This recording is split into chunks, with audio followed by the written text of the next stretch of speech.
Hi everybody, this is Tina from Happy Mail from the Heart. How are you? I hope you're all doing good today. It is Thursday, March 2nd. The reason I'm doing this video is one of my gals on my Facebook group, Happy Mail from the Heart, asked me, Tina, how do you do a loaded envelope? I've seen loaded envelopes done all different ways.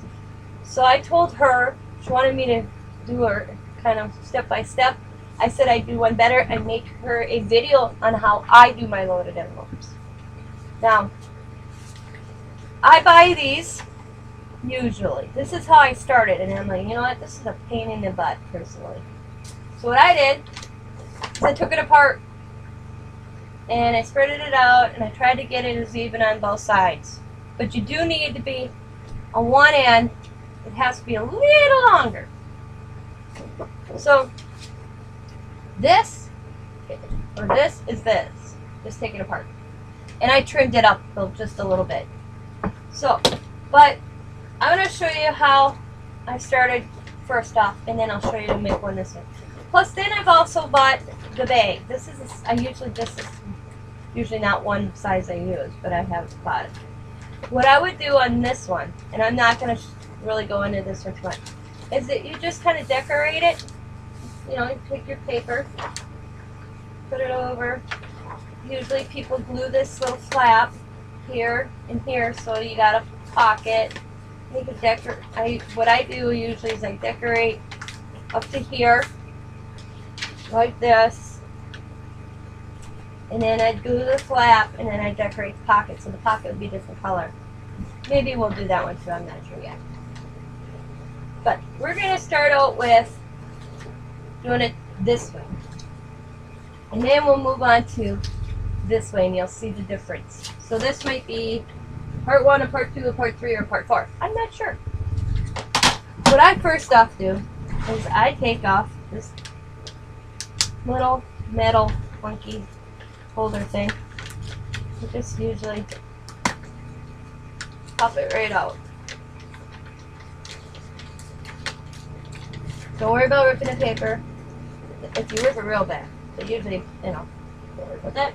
But anyway, now I don't know if other crafters do it this way. This is the way I do it, and like I look at crafting this way. Everybody has a technique they learn from one another, and they kind of tweak it to their own. What I do is I cut. See the round part here? I cut that out. I don't leave it out. I get right to the edge, as close as possible. Oh, I'm going to move this up just a hair. The cutter doesn't want to be nice to me. And boom. This falls. So, now that I got that done, this is what it looks like. So you're like, okay, what do I do? Now, I have to determine what I want to do. Well, I already started in one, and my husband interrupted me, so we're going to put this back over here. I took this very pretty flowered paper, and I measured it to go inside the envelope. And all I did is one 4x6 cut, and I had to trim it just a hair a little bit to get it to fit, but it wasn't much. Not much at all. Now, and if you're wondering why I did that, is because I kind of like the look when somebody reaches in and they see, I mean, they don't have to see all the way down, but when they look, they kind of see a print. Now, my next thing is I determine is what am I going to do? This is going to be the back side. This is going to be the front. And the reason I'm keeping this as front is we're going to do something. I'm going to show you. I don't usually do mine this way, but we will this time. I'm going to measure. It's 6. So I want the middle. And we're just a hair off 6, so we're going to go over there. And I'm not good at finding my center on anything, so it's crafty. And you're not going to sit this very long because it's going to be clear. But I try to get to the center and then determine. Okay, that looks pretty good. No.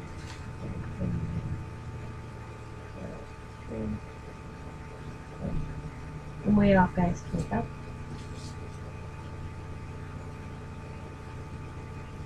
Now I'm spot on. Like I said, I have to sometimes do it my own. And I determine how long I want to go down. You're not going to see it in a minute anyways. But, oh well. Now, got that part done. Now, the next thing I do is you're going to cut a piece of paper that's going to fit. And then I determine, do I want this edge, yellow edge to be showing? I decided not to. So what I did is I got some washi tape. And I'm just going to run a little bit of washi tape down the edge. Like I said, everybody does it different. I don't think there's anybody else that does it the same. And then I don't take credit for it either, because somebody had this idea of using the Dollar Tree envelopes. We watch each other's videos and we learn the technique, and we just kind of make it our own eventually. And I don't get too particular on the washi going down the edge, because you really don't see it just covering the side.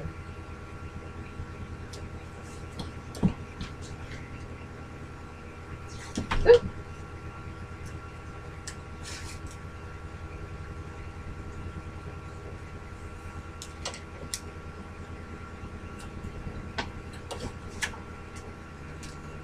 Just basically so you don't see that for now. You want to worry about the bottom? You can. We'll do it. Okay. Yeah.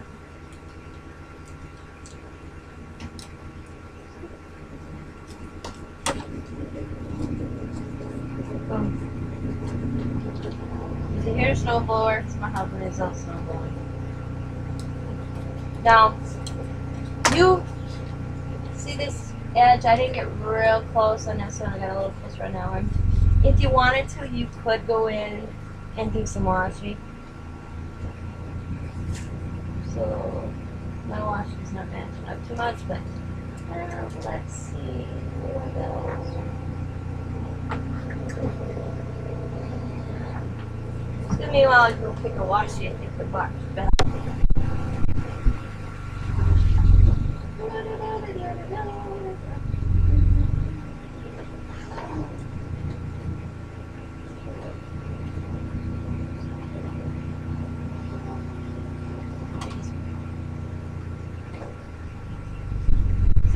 I got this washi now.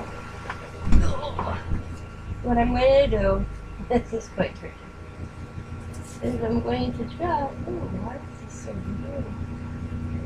Stick it outside. Ew. Where is that?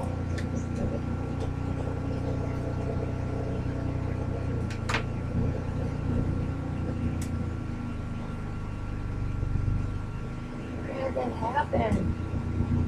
And then it's sticky on both sides. Investigate that later. Sorry. Tutorial, what can you say? And I don't edit, so. You get it!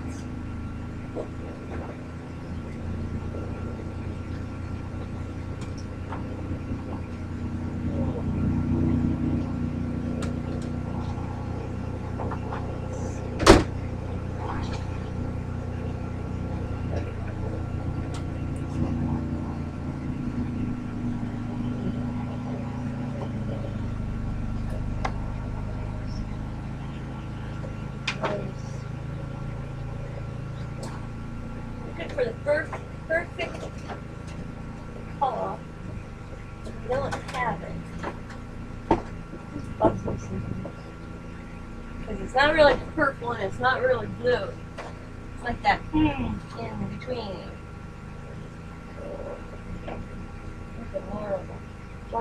I've been doing. So,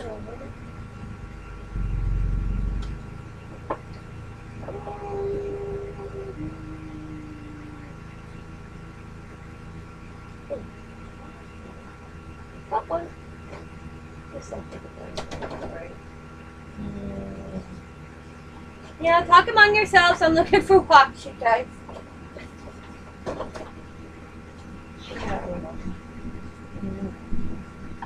See, I should have been more prepared, but I got interrupted by the husband. I had to start all over.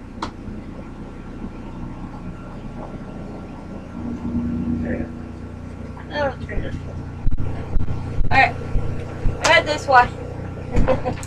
This wash I wanted. I don't know why it's like that. It's like sticky on the outside. It's weird. When you peel, it's sticky on both sides. I don't know. It got wet or something, but I think I got that at a garage sale or well or something, maybe. So what I'm going to do is I'm going to take some washi and I'm going to cut just the hair smaller than what I need inside.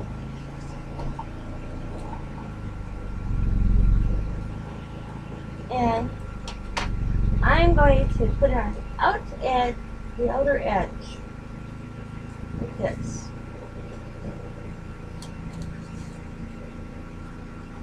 Outer edge.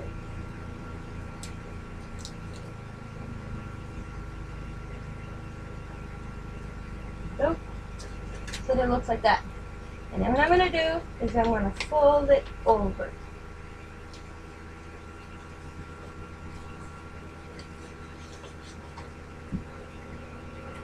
Same thing on the back side.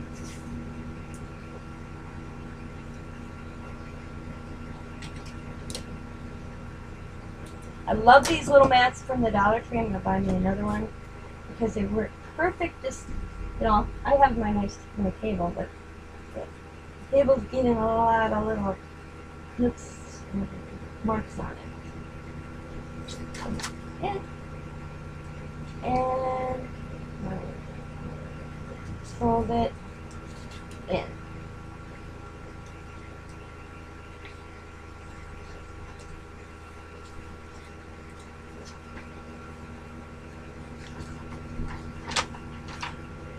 Yeah, you have. I could have went a little closer, but hey, I'm not perfect. Now, next stage is, do I want to go with glue all the way down? But you have to remember, I'm going to be cutting this eventually. Oh, that's another thing I do. Is I try to remember. And this is, I know, you're wondering. Peanut is a weirdo. Peanut's a weirdo. I take a little piece of itty bitty washi. And I go on the inside and I put it right where my line for cutting will be. And I just kind of put this over. So then when I'm done, I know exactly where that line was. Now I'm going to go with a solid piece on top. And I already got it cut. And on the back, I'm going with solid. Or I may go with the solid. I don't know yet. So, get my glue. Of course, my husband's right here in front of my window. Snow blower. I hope you can hear me. And I just glue.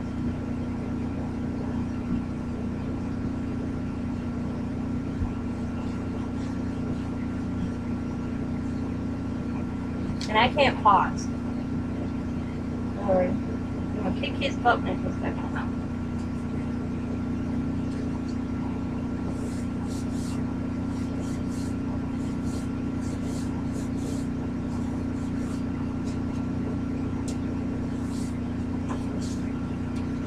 I'm going to do a glue on glue.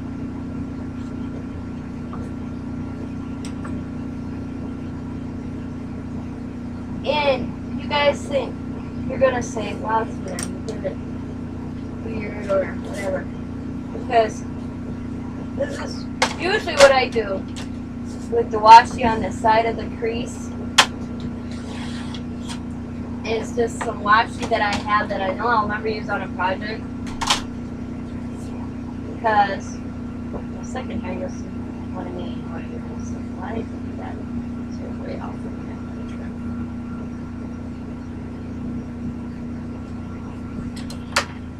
Come again.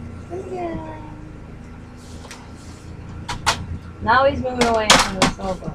Sorry about that, everybody, if you heard that. If I can hear it, I imagine you guys are hearing it too.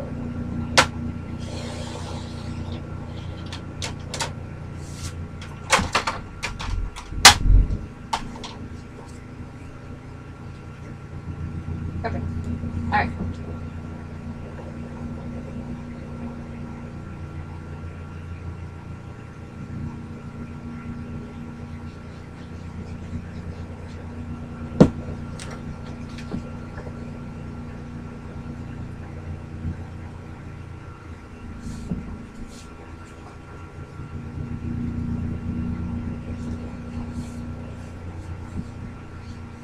Now, if you wanted, and this is what people are like, what? I do. It's my thing.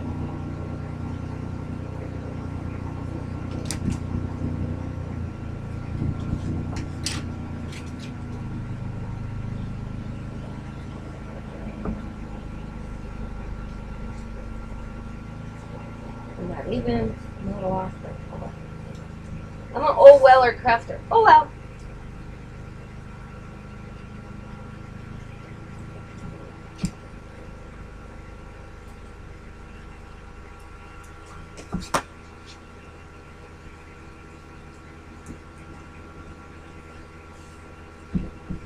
I don't put it on the bottom this time. You can if you want on the top. Now, remember I said I needed that mark? What I'm lightly going to do is, you could have still measured. See, I'm weird in some aspects how I do mine. I measure 3 in, because I remeasure. I kind of, because when I'm doing this, I determine, do I want it or do I not want it? So, I do it again, real lightly. Now I determine, how big is my pocket going to be? This is perfect size, but I'm not using this piece of paper. So, how far do I want to go down? If I even have it come down. This one I'm going to go down. So I think that looks pretty good. Yeah. So what I'm going to lightly do is make my cut.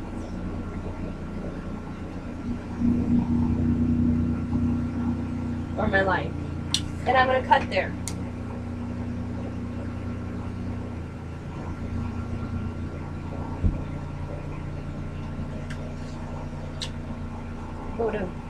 Now, what I grab a marker and I just roll.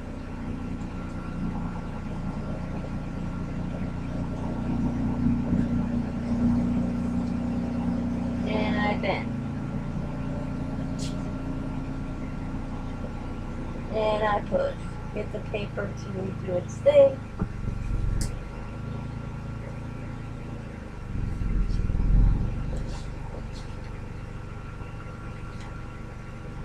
Sometimes it works. Sometimes I have to work it a little bit in my hand, go back with the paintbrush, or whatever round object you have.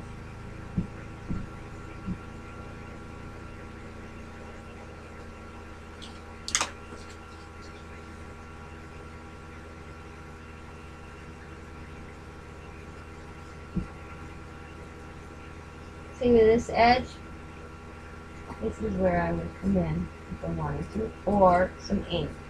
Well, ink at this time.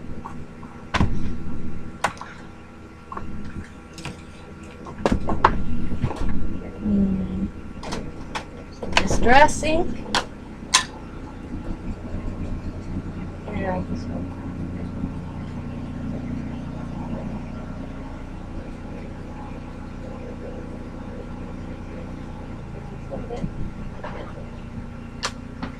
See how it likes to curl back up? Sometimes you have to. And I usually do this. Put a little gob of glue, hot glue. And I just try to get the tip. Just the tip. Because I'm like, you want the curl effect.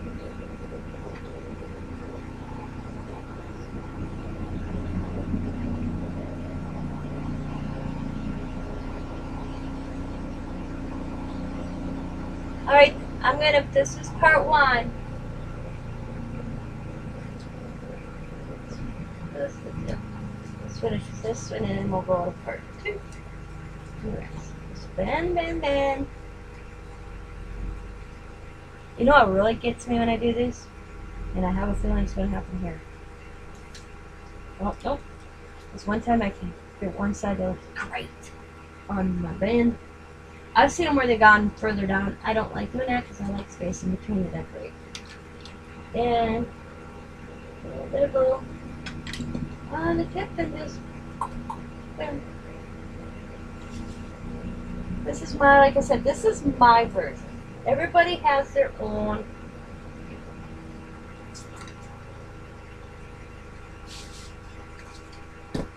Part 1. Now on part 2, we'll do the pocket. So, please come back for part 2. Just come back. Thanks for watching. Moving on to part 2.